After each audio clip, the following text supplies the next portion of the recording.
जय गुरुजी, शुक्राना गुरुजी। सारी संगत को जय गुरुजी। आज मैं आप सबको एक संगत जी का सत्संग सुनाऊंगी जिसमें उन्होंने बताया है कि कैसे वो गुरुजी से कनेक्ट हुई और फिर उनका कनेक्शन गुरुजी से टूट गया और फिर वो दोबारा कैसे गुरुजी से कनेक्ट हुई, गुरुजी ने उनका हाथ दोबारा से कैसे पकड़ा और उन्होंने ये भी बताया है कि उनकी जर्नी गुरुजी के साथ कैसे रही। तो चलिए आंटी जी का सत्संग शुरू करते हैं। जय गुरुजी, शुक्राना गुरुजी, अनंतम अनंतम शुक्राना गुरुजी। जय गुरुजी संगत जी। मैं गुड़गांव से तन्वी भारद्वाज और ये मेरा पहला सत्संग है। अगर सत्संग बोलने में मुझसे कोई गलती हो गई हो तो मुझे माफ़ करना संगत जी, मुझे माफ़ करना गुरुजी। मैं बहुत दिनों से मुझे ये मैसेज मिल रहा था कि अपना सत्संग शेयर करो, अपना सत्संग शेयर करो। तो आज मैंने हिम्मत करके पहले मैंने लिखने का सोचा, पर फिर मुझे लगा कि मुझे खुद ही रिकॉर्ड करके अपना सत्संग शेयर करना चाहिए।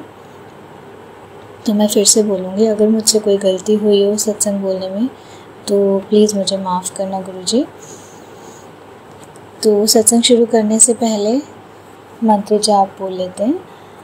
ओम नमः शिवाय, शिवजी सदा सहाय। ओम नमः शिवाय, गुरुजी सदा सहाय। जय गुरुजी। मेरा गुरुजी के साथ सबसे पहले जो कनेक्शन जो मैं फ़ील कर सकती हूँ या जो जब से मेरी लाइफ में गुरुजी आए, ये 2020 की बात है।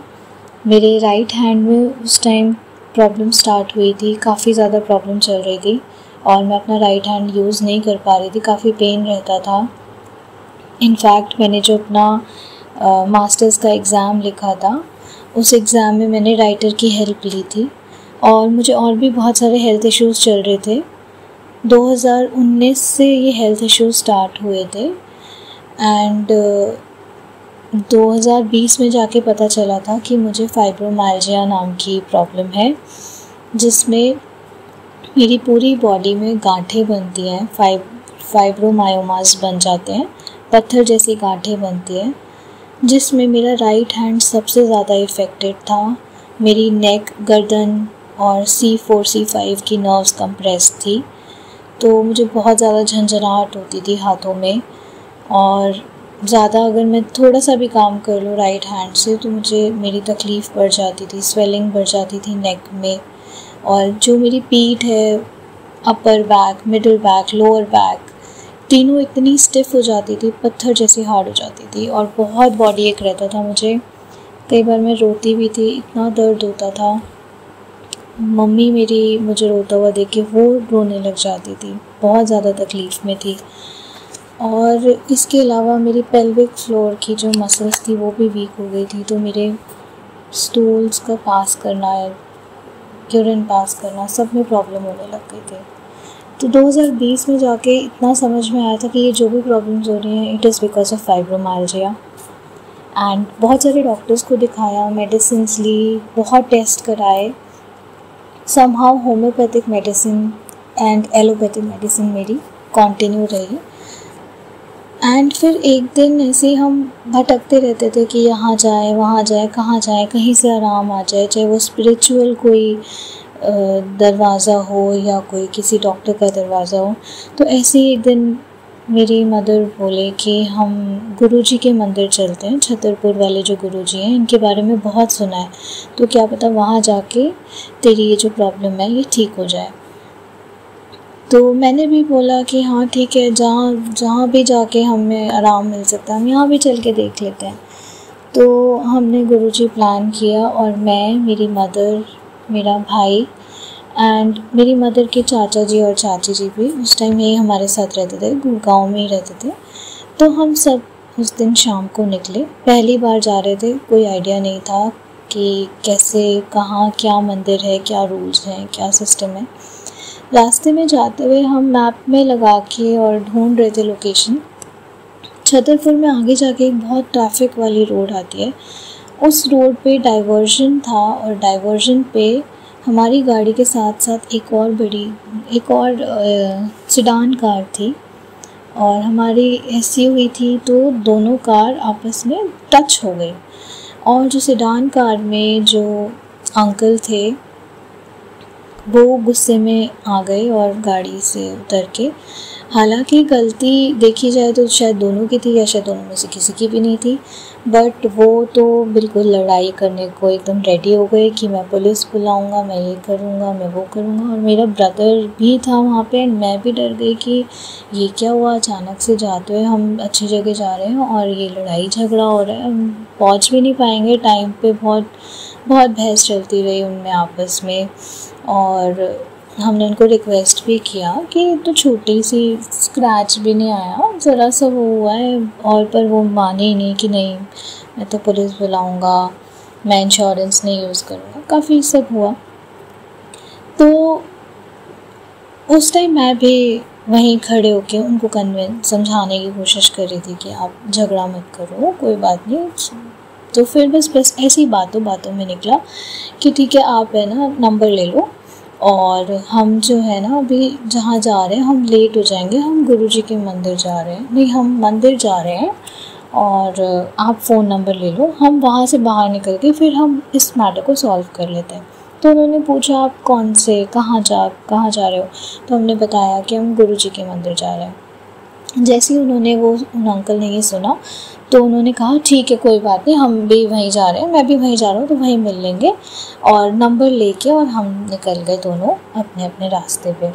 और संगत जी वहाँ पे हम गए मंदिर में, पहली बार हमने सारा सिस्टम देखा। उस दिन बहुत भीड़ थी, गाड़ी बाहर मेन सड़क पे खड़ी की थी, और पैदल अंदर हम गए। और अंदर जाने के बाद हम भी भूल गए कि क्या लड़ाई हुई, क्या झगड़ा हुआ, और उन अंकल का भी कभी आज तक ना कोई फ़ोन आया ना कुछ हुआ। वो मैटर तो चलो वहीं सॉल्व हो गया। लेकिन संगत जी इसके बाद आगे जब मैं अंदर गई तो मैं अपना एक्सपीरियंस आपसे शेयर करती हूँ। ये तो एक सत्संग था, शुरुआत थी। हम पैदल गए अंदर, और अंदर जैसे लाइन में चलते जा रहे थे तो हम हॉल के अंदर जैसे ही घुसे, संगत जी मेरे राइट हैंड में इतनी ज़्यादा सेंसेशंस होने लगी, जैसे हाथ सो जाता है तो चींटियाँ चलती हैं, उस तरीके की सेंसेशंस इतनी ज़्यादा मेरे हाथ में होने लगी कि मैं आपको बता नहीं सकती। और मुझे नहीं समझ में आ रहा था, हाँ मैं ये ज़रूर समझ पा रही थी कि मैं कुछ एक्सपीरियंस कर रही हूँ, and this is something happening with my right hand, कि कुछ है, कुछ पावर है।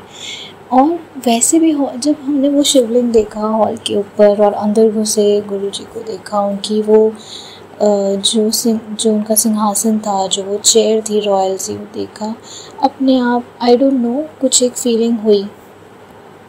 वहाँ से हम निकले, हमने लंगर शेयर किया, 4 लोग जो एक थाली में बैठते हैं, और हम एक लाइन में सारे बैठ गए, सामने कोई और लोग थे, हमने वो लंगर खाया। उस टाइम हमें ज़्यादा रूल्स तो नहीं पता थे कि छोड़ना नहीं है और फिनिश करना है। We had it and we came back. हमें जल प्रसाद का कोई नॉलेज नहीं थी कि ये प्रसाद होता है, इसको पूरा फिनिश करना होता है, वो सब हमें कुछ नहीं पता था। वी केम बैक एंड उसके बाद इट वॉज ओवर। 2019 की मेरी ये प्रॉब्लम शुरू हुई, 20 में डायग्नोज हुई, एंड ये प्रॉब्लम कंटिन्यू रही, अभी तक भी है ये प्रॉब्लम। हालांकि ओवर द इयर्स थोड़ा सा आराम भी आया है, पर गुरुजी से उसके बाद हम दोबारा नहीं मिले। 2023 की बात है जब मैं दोबारा गुरुजी से जुड़ी। मार्च में मैं काफ़ी ज़्यादा परेशान थी। अब मेरी शादी हो चुकी है, 2021 में I got married and I shifted to Punjab. I got married in Ludhiana and now I am working near Chandigarh. तो मैं अपने हस्बैंड से अलग रहती हूँ। हस्बैंड मेरे, उनकी जॉब किसी और जगह है और मेरी जॉब किसी और जगह है, वो अपनी मदर के साथ रहते हैं। एंड हमारे मैरिड लाइफ में हम दोनों के बीच अभी तक कोई प्रॉब्लम नहीं थी, बट शायद मेरी मदर इन लॉ ने मुझे कभी एक्सेप्ट नहीं किया, एंड उन्होंने काफ़ी प्रॉब्लम्स क्रिएट करने की कोशिश की, हमारे बीच में डिफरेंसेस क्रिएट करने की कोशिश की। एंड मार्च 2023 में मैं इतनी परेशान थी, मैं अकेले रहती थी, रोती रहती थी, बहुत परेशान थी। तो हमारे जो नेबर्स थे, अंजू आंटी, उनसे मेरा कनेक्शन पता नहीं कैसे हुआ, अचानक से हेलो हाय हुई और वो 2 दिन में वो कनेक्शन इतना स्ट्रॉन्ग बिल्डअप हो गया। वो गुरुजी के फॉलोअर्स थे, उनके घर में गई, मंदिर में गुरुजी देखे, फिर बातें शुरू हुई, उन्होंने बताया। तो मेरी भी क्यूरोसिटी थी, मैंने भी पूछा क्या होता है, कैसे होता है। और फिर वो मुझे गुरुजी के सत्संग में लेके गए। जब वो मुझे गुरुजी के सत्संग में लेके गए, मैं संगत जी वहाँ गई, बैठी, मैंने भजन सुने। जो मैंने पहला सत्संग अटेंड किया था, मेरे आंसू नहीं रुक रहे थे। उस टाइम मैं इतनी अकेली थी, इतनी परेशान थी, मुझे कुछ समझ नहीं आ रहा था। और वो भजन सुन के मुझे पता नहीं क्या ऐसा लग रहा था कि मुझे कुछ मिल रहा है, मेरे अंदर से सारी जो तकलीफ़ है, मेरी जो पीड़ा है, वो बाहर आ रही है मेरे आंसुओं के थ्रू। बहुत रोई मैं, बहुत रोई। और जब सब सारा सत्संग ओवर हो गया, आरती हो गई, तो जिनके घर में सत्संग था, उनकी बहू जो थी वो आंटी नीचे उतर के आए। उनके हाथ में बहुत सारी ब्लेसिंग्स थी, मुझे ज़्यादा सिस्टम पता नहीं था। और वो उतर के आए, उन्होंने मेरी तरफ देखा और वो सबसे पहले मेरे पास आए। उन्होंने मेरे हाथ में एक गुरुजी का ब्रेसलेट स्वरूप दिया। और मेरे को इतना अच्छा लगा, मैं पहली बार सत्संग में आई हूँ और मुझे सबसे पहले मेरे पास ब्लेसिंग आई। वो इतनी ब्लेस्ड फीलिंग थी ना कि हाँ, शायद कुछ है। मुझे तब तक भी नहीं पता था कि गुरुजी कौन है, मैं उनसे कनेक्ट तब भी नहीं कर पा रही थी। बट मुझे भजन सुनना अच्छा लगता है, शुरू से मैं बचपन से ऐसे एनवायरनमेंट में बड़ी हुई हूँ। मेरी मदर जो है वो बहुत पूजा पाठ करने वाले लेडी है, तो उनको शुरू से पूजा पाठ करते हुए, भजन गाते हुए सुना है। मुझे भी बहुत खुशी मिलती है जब मैं भजन में वैसे भी चलाती रहती हूँ। तो मुझे तो बस उस टाइम बहुत अच्छा लगा। ये मुझे पता चल गया था कि चाय प्रसाद मिलता है, लंगर प्रसाद मिलता है, उसे छोड़ना नहीं होता, एक ड्रॉप भी नहीं छोड़नी होती। तो मैंने वो सब चीज़ें फॉलो की। मैं अपना जल प्रसाद साथ लेके गई, खा के हम वापस घर आ गए। मुझे बहुत अच्छा लगा, पर उस टाइम मुझे और ज़्यादा कुछ नहीं पता था। बस इतना पता था कि सत्संग है। हाँ, मैं ये ज़रूर कहती थी कि गुरुजी, मैं ऐसे देखो फेक होके कि हाँ या मेरे को कुछ चाहिए इस लालच में, तो मैं आपसे कनेक्ट नहीं हो पाऊँगी। हाँ, ये आप ही मुझे अपने आप से कनेक्ट कर सकते हो, मैं अपने आप को आपसे कनेक्ट नहीं कर सकती, क्योंकि मुझे पता ही नहीं है, मैं जानती ही नहीं हूँ कुछ। मैं भगवान को मानती हूँ, शिव जी और कृष्ण जी को बहुत ज़्यादा मानती हूँ, बहुत ज़्यादा, बचपन से। तो मैं जिनको मानती आई हूँ उनको छोड़ के एकदम से किसी और को मानना मेरे लिए पॉसिबल नहीं है। तो माफ़ करना गुरुजी, मेरे को उस टाइम आपकी महिमा का नहीं पता था। हाँ, लेकिन मैं खुद गुरुजी से ये बात बोलती थी कि अगर सच में ऐसी कोई शक्ति है तो प्लीज़ आप मुझे अवगत कराएं और मुझे रियलाइज़ कराएं आपकी प्रेजेंस में। जो आप सब देख रहे हो, आप ही मेरे को रियलाइज़ करा सकते हो कि आप हो मेरे साथ, या क्या शक्ति है ये। और बस ऐसे चलता रहा। एक और सत्संग मैंने अटेंड किया, वहाँ भी मुझे बहुत अच्छा लगा। लंगर प्रसाद मैंने लिया, बहुत मिर्ची थी उस लंगर प्रसाद में और वो मुझसे नहीं खाया जा रहा था। तो जो हमारे नेबर थे, अंजू आंटी, उन्होंने बोला कि कोई बात नहीं, घर ले जाओ, अगले दिन खा लेना। तो बस वो जैसा है मुझसे खाया गया, मैंने खाया और बाकी फिर गाय को दिया मैंने। सॉरी गुरुजी, मुझे नहीं पता था कि मैं वो अपनी ब्लेसिंग्स को इग्नोर कर रही हूँ। मुझे ये सब मैंने सोचा नहीं है अपने सत्संग में बोलने का, लेकिन सब कुछ अपने आप निकल रहा है, सब कुछ अपने आप रिकॉल हो रहा है। ये गुरुजी हैं, गुरुजी बुलवा रहे हैं मुझसे। और ये सब हुआ और उसके बाद मैं वापस से डिस्कनेक्ट हो गई। शायद मेरी जो लाइफ में प्रॉब्लम चल रही थी वो थोड़ी बहुत सॉल्व हुई और मैं वापस अपनी ज़िंदगी में गुम हो गई। और वापस मैंने गुरुजी से बात करना या कनेक्ट करना छोड़ दिया। उसके बाद मैंने कोई सत्संग नहीं अटेंड किया। ये सब चलता रहा, थोड़ी बहुत ऑन ऑफ प्रॉब्लम्स चलती थी और अच्छा टाइम चल रहा था। फिर जून जुलाई में वापस से प्रॉब्लम्स शुरू हुई, काफ़ी ज़्यादा बढ़ती गई और सीरियस लेवल पे आने लगी। अगस्त में भी प्रॉब्लम बहुत ज़्यादा बढ़ गई थी और रक्षाबंधन पे मुझे अपने घर आना था। उससे पहले काफ़ी लड़ाइयाँ हुई मेरे और मेरे हस्बैंड के बीच में, और वो लड़ाइयाँ हम दोनों के बीच कोई प्रॉब्लम नहीं थी, मदर इन लॉ को लेके ही थी। वो मेरे हस्बैंड को मेरे अगेंस्ट करके एंड व्हाट शी वांट्स कि हम अलग हो जाएं एंड वो दूसरी शादी कराएं, तो इस तरीके से वो बस उनका माइंड वॉश करते रहते थे मेरे अगेंस्ट।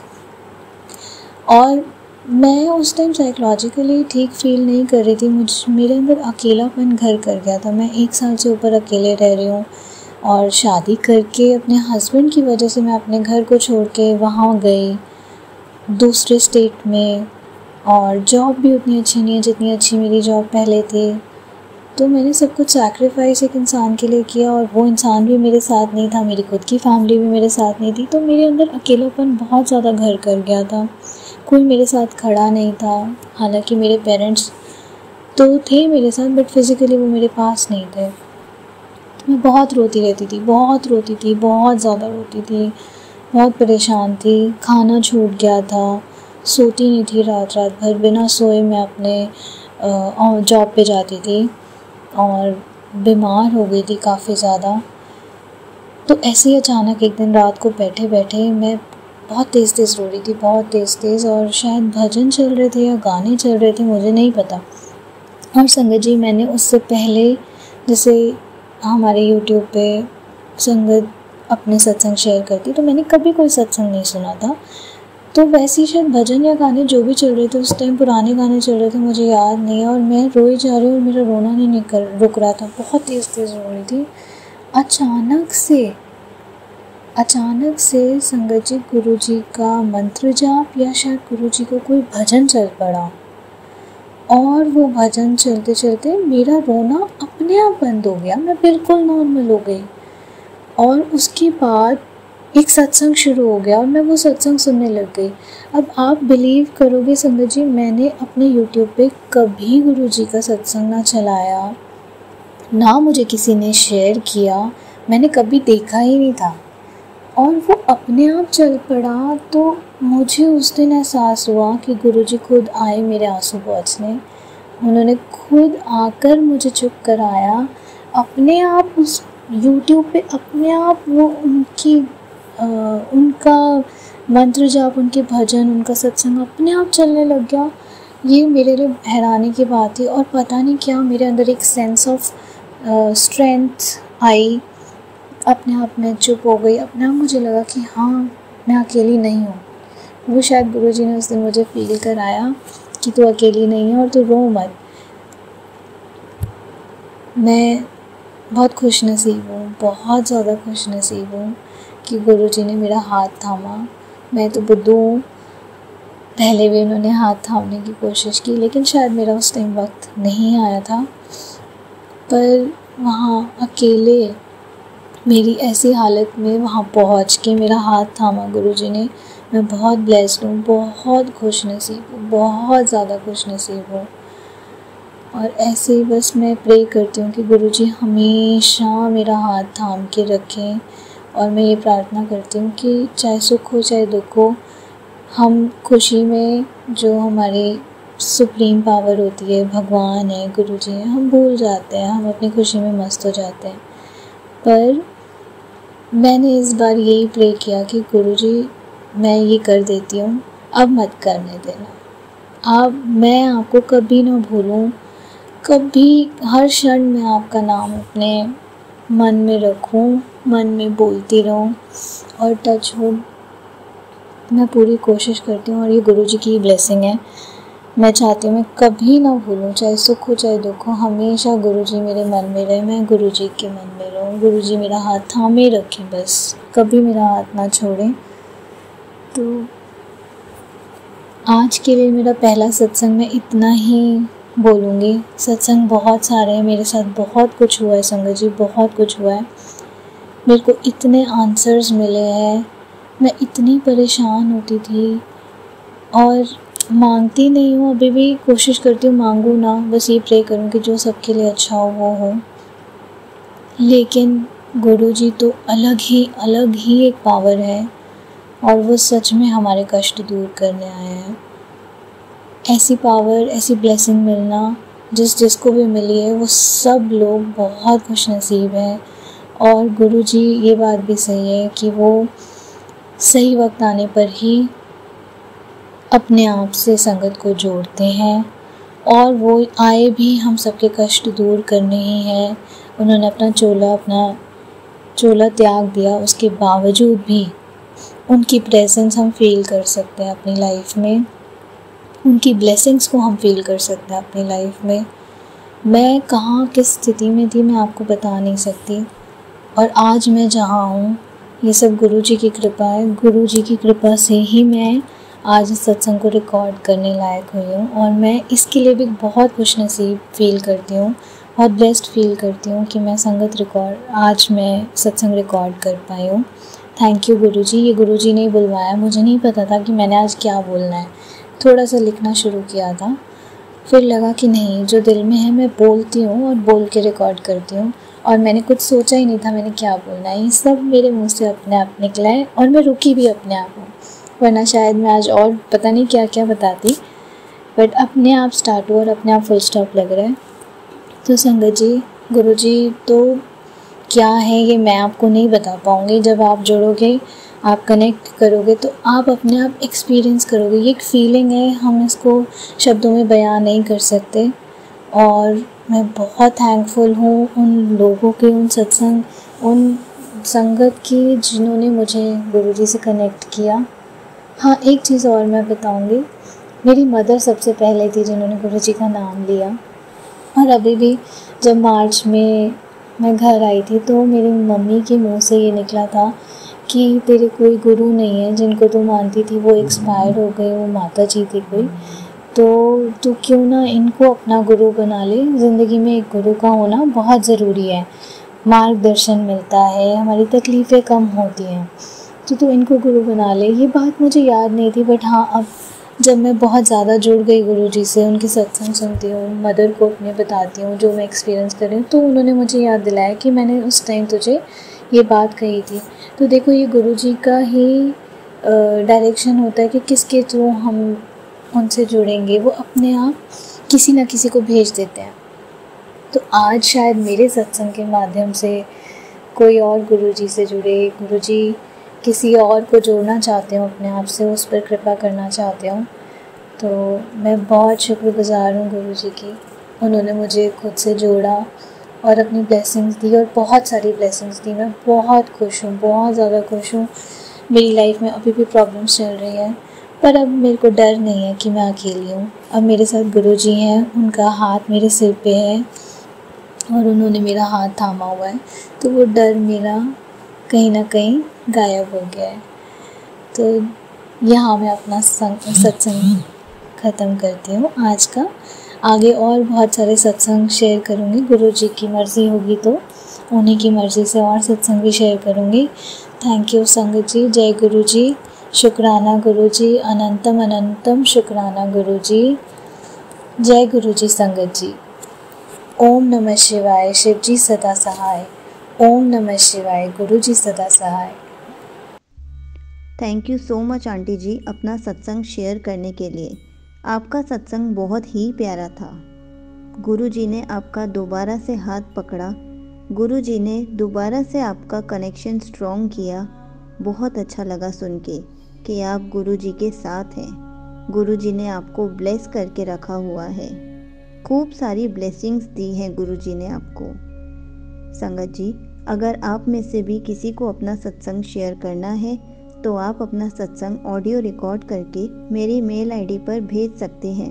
मैं आपका सत्संग पूरे गुरु परिवार के साथ ज़रूर शेयर करूंगी। अभी मेरी ईमेल आईडी आपको स्क्रीन पर दिख रही होगी और मैं कमेंट्स में भी पिन कर दूंगी। अगर आपको गुरुजी से रिलेटेड कुछ भी पूछना है तो आप कमेंट्स में पूछ सकते हैं। मैं उसका आंसर कमेंट में रिप्लाई करके या फिर वीडियो बनाकर ज़रूर दूंगी। जय गुरुजी। शुक्राना गुरुजी।